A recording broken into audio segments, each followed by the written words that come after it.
I don't have the product that I need, that I made, I do have go-tos that I use as well. And I know you know, make a lot of your stuff. Yeah. You deal with a lot of people who are making stuff as well, too. Yes, yes. That is awesome. Yes, so I'm gonna start off with her hair growth. This sister right here, she is awesome. This is all natural. It's great. It has vitamins E, A, and B, fatty acids, coconut essential oil, unrefined shea butter, and you can put it on after like a conditioner, and it smells so amazing. It goes into the hair so amazing.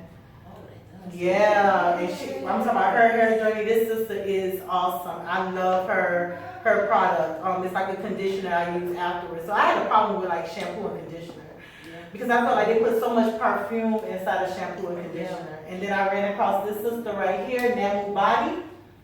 And the one I chose is with rosemary and peppermint. And when I can read the label and it doesn't say perfume on it, you got my attention. Yeah, and I have not found any in the stores that I can actually recommend. Yeah, because they all have all kinds of stuff. And then also with shampoo, especially for locks, because I probably would have had my locks after the first time I cut them. I had them for a total of 14 years, by the way.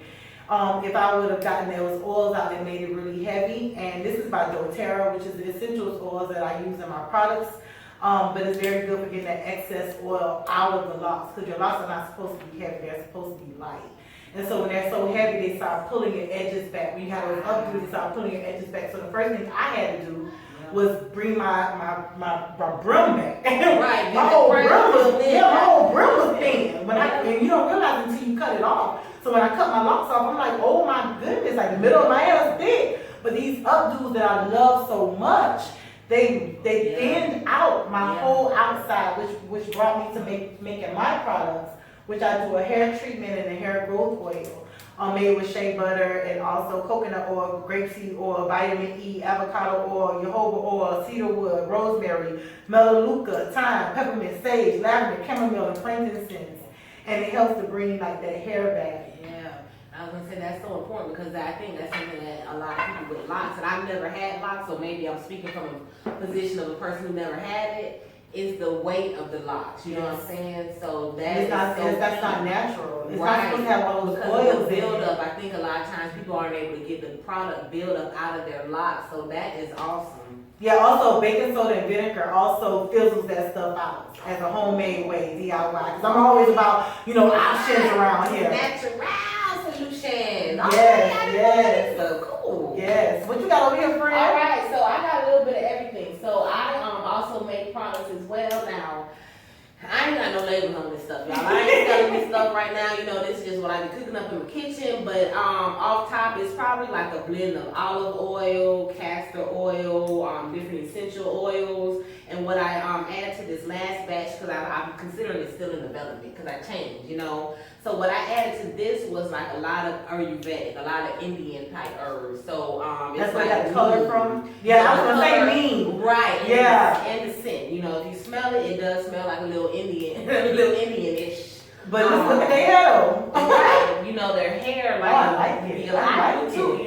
So I didn't know how other people feel about it. Like I've tried it with other people, and some of them don't like the scent. I love but I it. like it. It's kind of earthy herbalish to me. I agree. So this is what I use to keep my hair oiled. And I like your nozzle too, because it's easy to get in there and get those essential oils into the scalp. Right, exactly. Now, if you notice at the bottom of my bottle, though, it's a lot of buildup from the different So things. you just shake it good? Shake it, and then what I would do, if you want to make it on your own, I would say strain it, because it makes it hard, right, to come out of here. That's right. So before you put it in, go ahead and strain that excess right, stuff strain out. that excess out, and then you just have your oil. You don't worry about your little pore getting clogged or anything like that. Do you warm it together? Not before I use it. When I cook it, yes, I do warm it. Okay, so before you let it calm down and then put it in the bottle. Exactly, when you bottle it up. And so I also make a heavier, like what I call a leave-in conditioner, and the base of it is shea as well, and then it's a lot of the same ingredients that are in my hair oil, just in a more solid form, to get more into the hair shaft. And then, I got my friend stuff here, my friend's hair treatment. So yeah, we use a little bit of everything. And so some of the products that I use that I'm not making, and leave-in conditioners are super important. And I didn't even realize how important they were until years into my journey, honestly. And so this is one that I like. It's from Shea Moisture. It's Manuka honey and Mafura oil intensive hydration hair mask. And so I'll use this. Sometimes I always amp it up with other things. So I usually add this to it as well. If I can't find this because me and my daughter share products, she might take me somewhere or whatever, she might not be here, I can't find oil. I'll use olive oil in it, kind of whatever my spirit is drawn to put in it at that moment, what I feel like my hair might need. Okay, I don't really do shampoos either. So what I use is black soap, actually. Oh, wow. Yeah. It was something I came across where it must have been like a natural hair video, and I don't even remember who it's from, so I do apologize. But they recommended the black soap because they said, you know, how good it is about getting everything out. So what, you lather it in your hand? Yeah, no, I can rub the bar right in Oh, my you hand, rub it right, in just there. lather in, and then I'm just done. keep on working it in. Right, and I work it in, and then I usually just do it once because we know black soap can be a little bit harsh. So I just do one wash, and I don't do it every time I wash. It depends on how much product buildup I feel like I have in my hair. Sometimes I just do a co-wash. So after I wash with that, I will do a conditioner with like one of these. The Hello Hydration, I'll do a 3-minute moisture by Aussie. And then that's when I'm kind of combing through to get all the tangles out while I'm doing that. So those are some of the products I use. And then we also have protein treatments. There's so many levels like to this natural life. You have to make sure you're deep conditioning on a regular basis. You have to make sure you're doing a protein treatment when you feel like you're starting to get excess sheddage or, you know, losing more breakage than you want to see, than you typically see. So I use a Foji. I have made them from scratch as well, but it got a little messy. It was a combination of eggs and mayonnaise, and you can use that as a protein treatment as well. My grandma used to put eggs in my hair when she used to wash it when I was growing up, before she used to press and comb my hair and then burn me in my scalp. Yeah, so these things that our parents did that we didn't even know why they were doing, like, why you putting that egg in my head, Grandma? Yeah, so it's a beautiful thing, but if I don't want to do that, I use the Foji Keratin 2-minute reconstructor. They also have their regular, I can't remember the name of it now, but they have another one, another protein treatment. And then this is just a balancing moisturizer that goes along with that. Now, one thing that a lot of naturals struggle with is like the curl definition. I want my curls to be, you know, pop. I want them to be, you know, more juicy, things like that. It's something I struggle with as well. So even though I'm showing you these products, I do rotate in what I use, you know, because what I find with my hair is sometimes my hair gets used to products and then they don't work as effectively as they used to. And then that may also have to do with the products I'm using, because I haven't found that when I use like my hair oils are the stuff that I'm making. So it may be, you know, some stuff in these products that is not the best for our hair, but like I said, this is my go-to for right now when I can't make my stuff. Yeah, because I used to do like the curling cream, and Yeah. I used to do the kinky curling, and I started looking at the ingredients, and it's like, do I really want this definition that bad? Right, You know? exactly. Like, it looks good, but it's just like, what am I sacrificing for this Right, look? exactly. So, you know, it's all in personal choice and what you want in that moment. So, yeah. So, Cantu, you know, just be mindful of some of the ingredients that they use. I 100% agree. And then I just brought my little spray bottle out, because ever since I found this spray bottle, I just love it. It's like an extended spray bottle, and I want to hot spray. Y'all see, I don't even have to. One of those. Where's Yeah, that this is my sister. I said, I know he knows, right? Right, it saves you. Spray bottle is action. necessary. Like, you need that moisture from Yes, that water. exactly. Because you might not want to do a full wash. You might just have to, you know, put some stuff in your hair right And quick. it's misted so nicely. Yes, and this is after my kids have done everything with it, because you said it ain't even clear no more. But Yeah, but I want it. Sally's Beauty Supply is where I got this from. So yes, I love this. It saves your little pointer finger, some trigger action. Okay. Oh, and it mist so beautifully. Yes. Do you put any essential oils in it? Because I put a little essential oil inside of my water, like some chamomile and stuff like that. So what I did one time, I made up like this herbal hair water. I put it in there, but again, I didn't strain it, and so my bottle got all clogged up. Yeah. I ain't sprayed it at all. Yeah, you So- have to be careful with the mixing. You don't want to put too much because essential oil is thicker than water. Right. So you do want to be mindful of all of that stuff. Right. So since Yeah. then, I have not put anything in there, but yes, I have done that before. Yeah, so the ratio, you do want to be mindful of it coming out, so you don't want to, clog it up and give yourself extra work to actually do. Or for that, if you want a cheaper one, you can get like a cheaper spray bottle.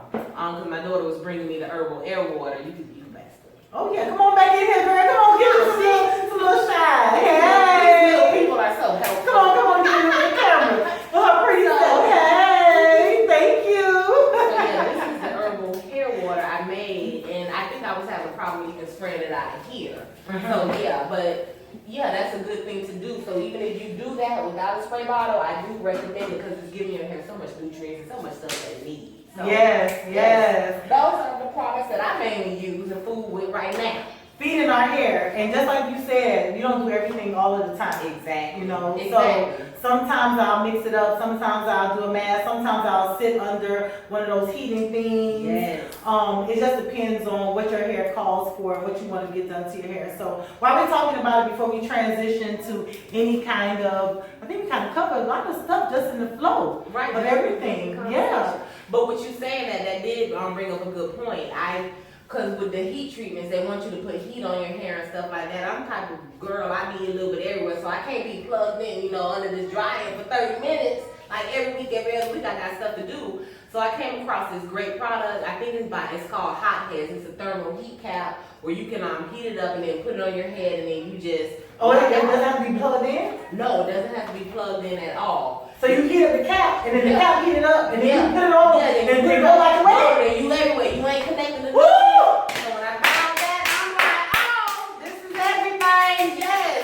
So for those of you all who are like us, who can't be like that 30 minutes, you be like, oh my God, what am I gonna do?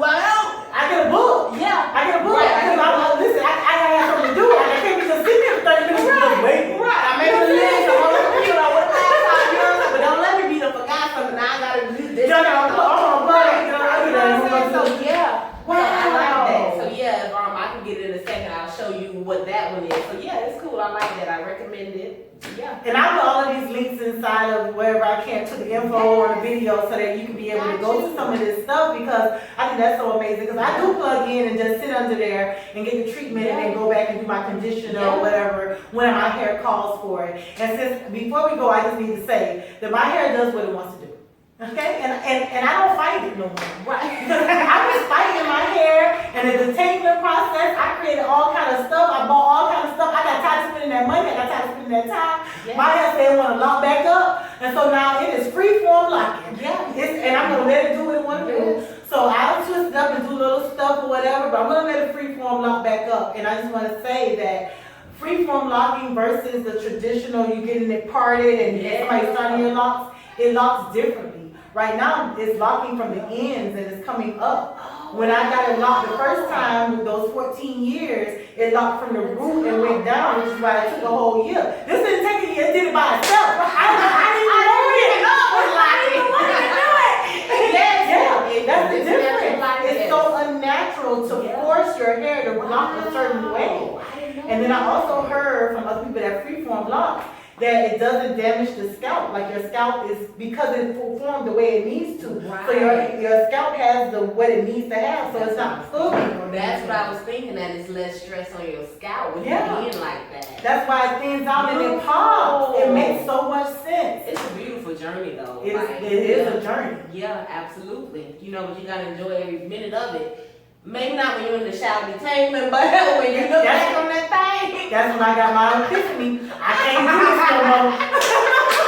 Done. Yes, friend. Yes. Well, I hope you enjoyed. If you can come back, she's right here. I hope you enjoyed the episode. We want to say bye to you all. So thank you for tuning in. Hope you learned something about the hair journey. Thank you.